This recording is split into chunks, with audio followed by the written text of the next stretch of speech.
very helpful and generous donors, Diakoni Germany. We have got funds from them to help and support the Syrian refugees and then the Iraqi displaced people. So today was one of the distribution that was supported and funded by Diakoni Germany. We have given food packages to 350 families, and I don't have the database now, but as average we can count 5 people for each family. So I mean 5 multiplied by 350.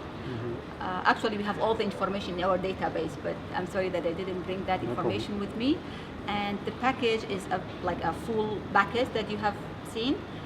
It's full of dried food, and it's about like 5 kilograms of rice, 5 kilograms of burger, something like it's a wheat kind of burger, and tea, sugar, tomato paste, tahini is something that people have it for breakfast here, and oil, salt, and some other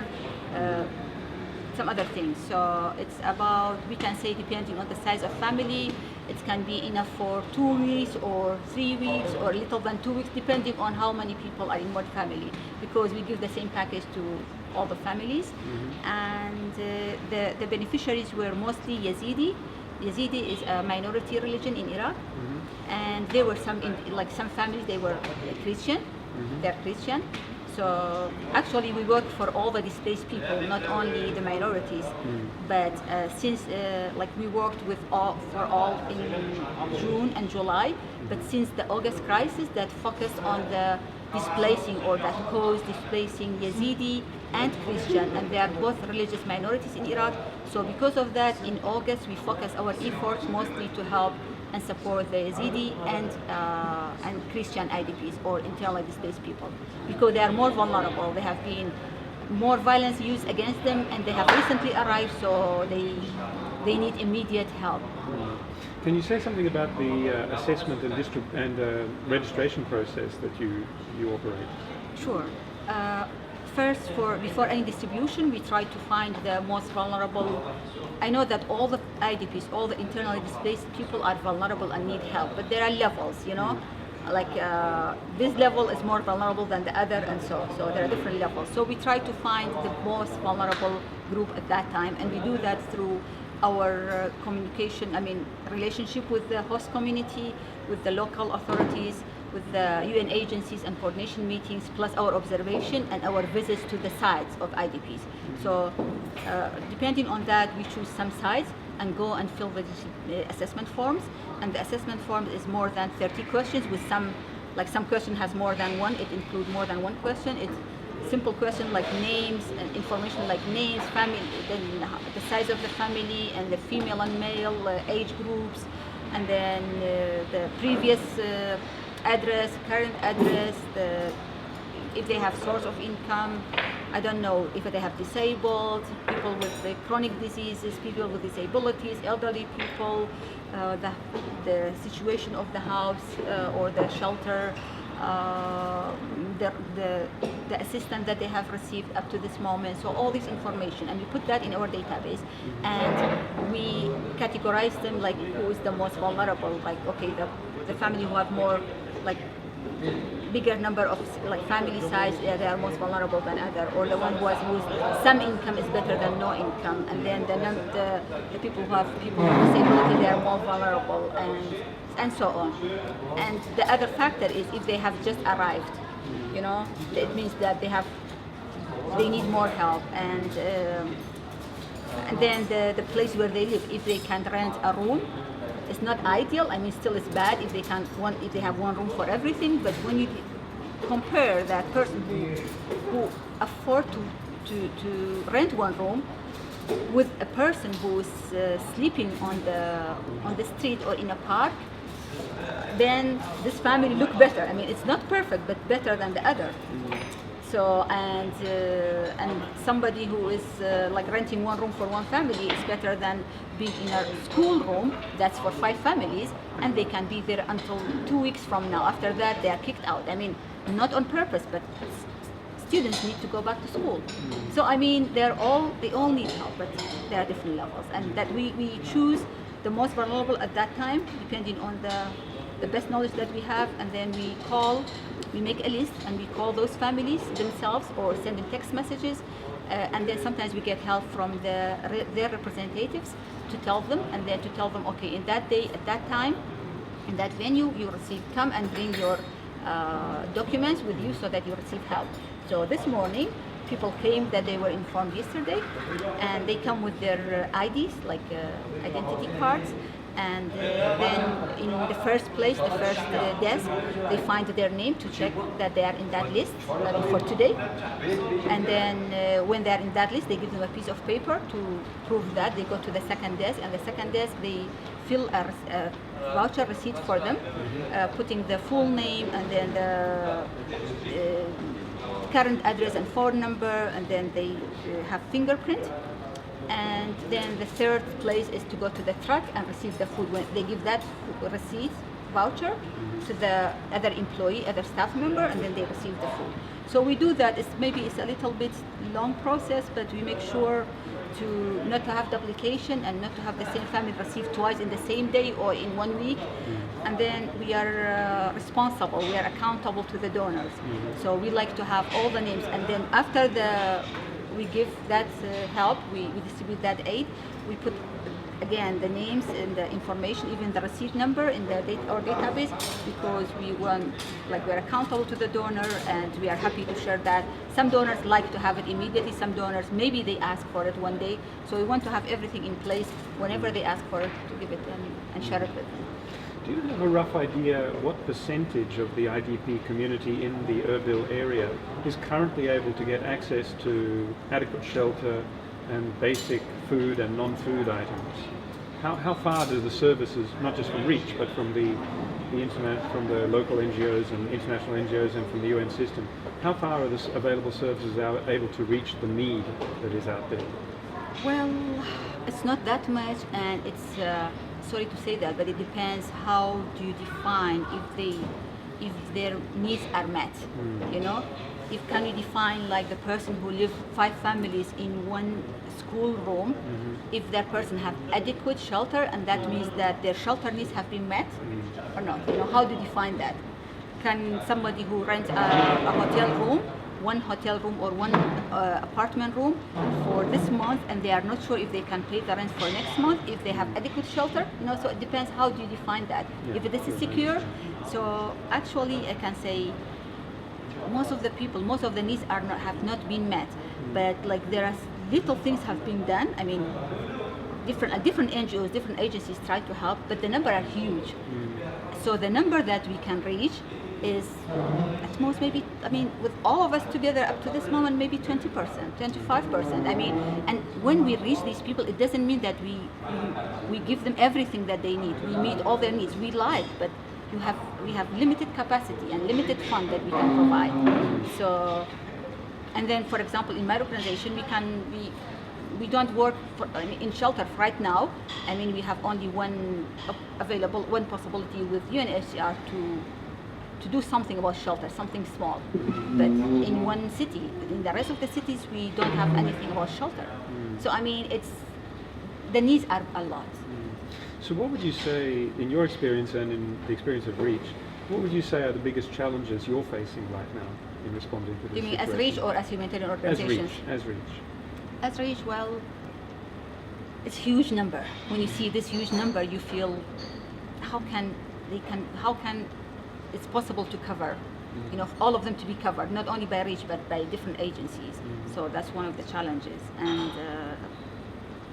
And then when I see, like personally, and I have heard that from other staff, when you go to a place and you provide help in one area, and then they ask for about other needs. Okay, they say thank you for this, but we need this and this and this.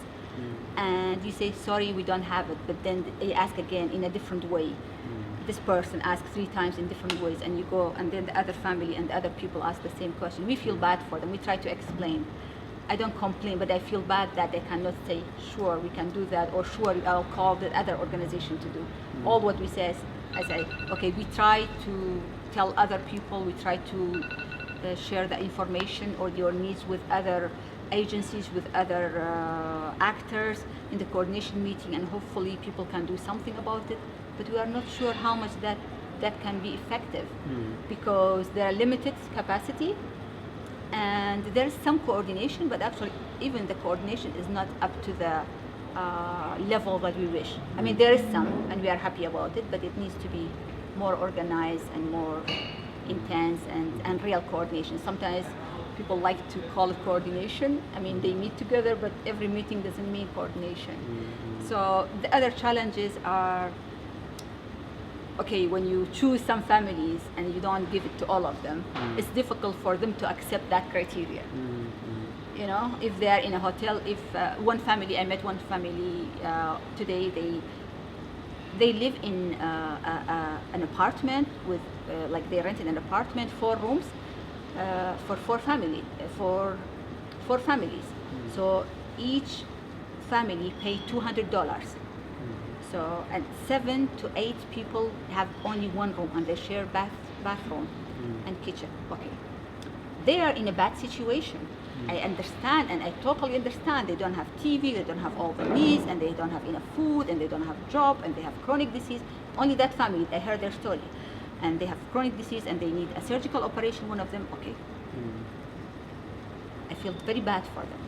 But if I apply the vulnerability criteria at this moment compared with other IDPs, displaced families, I cannot give them food.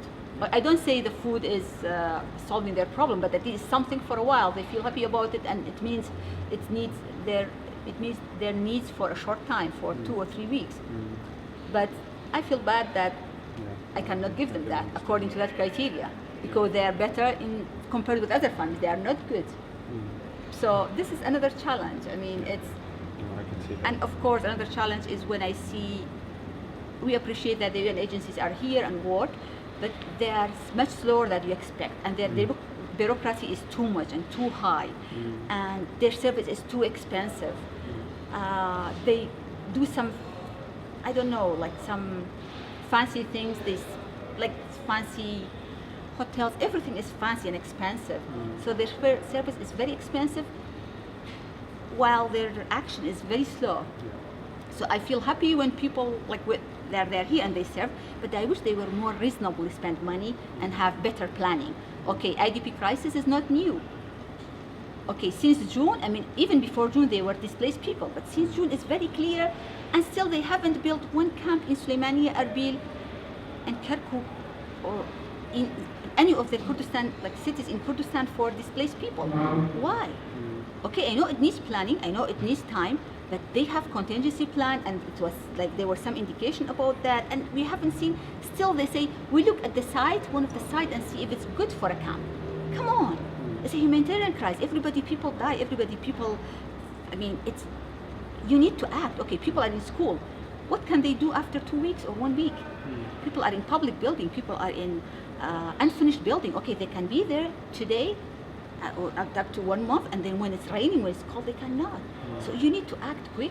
You have a lot of resources, like money-wise, staff-wise, everything. All the world are supporting you. So what are you doing? So it hurt me, actually. Personally, it hurt me. Saying, it doesn't make sense. Well, one last question then. If you have one message or one thing you'd like to convey to our networks, our international church-based networks, what would it be? Yeah, first we are grateful for your visit and taking time to see the displaced people situation by yourselves, and we think that you can support the people in Iraq and the displaced people by advocating and pushing other people, like pushing the international community to do something. And by doing something we don't mean only donating money. Okay, donating money is one way, and it's good, but that's not the only way. The other ways that the international community and networks like World Church of Council of Church can help the people in Iraq is by raising awareness of the international community and your government, your members of members of your network, that this is the situation and people are in crisis. So to put pressure on their governments, on the decision makers to do something, to act and not to just look, and act to make it better, not to act to make it worse. Like the way that the US government interfered in Iraq is the worst way. So we don't mean that way. As an NGO worker, as a peace builder, I don't suggest that to help us with weapon or military, no. But help us with putting pressure on the Iraqi government to have a policy with the minorities and with the Iraqi people to see us as equal, not to do discrimination, not to be the indirect cause for conflict and killing. The ISIS was 5% before Mosul crisis, but then because of the wrong policy, because of the discrimination, because of the what the Iraqi government did in Iraq, then people use the theory or the proverb that the enemy of my enemy is my friend. So they supported ISIS, not because they love ISIS, because they hate Maliki government or the Iraqi government. So, I mean, if we take that, if you correct that, then we take 90% of ISIS. So it's not, fighting is not the only way. So please push the Iraqi government, like through advocacy, to do better. And please train the Iraqi government to think peacefully. Please try to encourage and convince peace builders from all over the world to come and help the Iraqi people, to help us, to give us the tools to know better how to deal with the problems. Like at the government level, they need that tool. Maybe they don't know the needs of that now, but I know they need it. You know, they need that tool to be able to have a fruitful discussion and negotiation with each other, the political parties in Iraq, the government in Iraq. And then we as the NGOs, we need that. The displaced people need that tool to be able to reconciliate and help them with trauma healing and help them to accept the people who hurt them. You know, I mean, to live with them again and to be their neighbors. So that's one of the important needs. Like I told when American media last week, I said, please, instead of sending us 1,000 soldiers, send us 100 peace builders. Maybe that's the best way you can serve us, and then they will be safe and they will not be killed in the war. Well, thank you very much, Shira Anwar. It's been a pleasure to meet you and see your work in action here. Thanks very much. Thank you so much. Thank you for your time. Thank you.